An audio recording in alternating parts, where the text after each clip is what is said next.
like a Hellcat.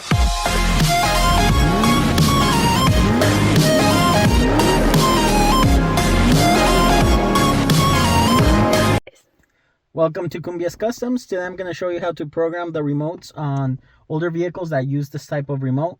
We're going to be installing it on a Ford old pickup, but it also works on Chevrolet, Toyota, Jeep, all the cars that have this type of key.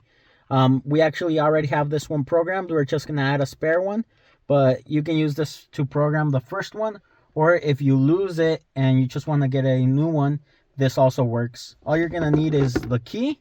You're going to put it in the ignition and turn it 7 times, and on the 8th time leave it on, but don't turn the engine.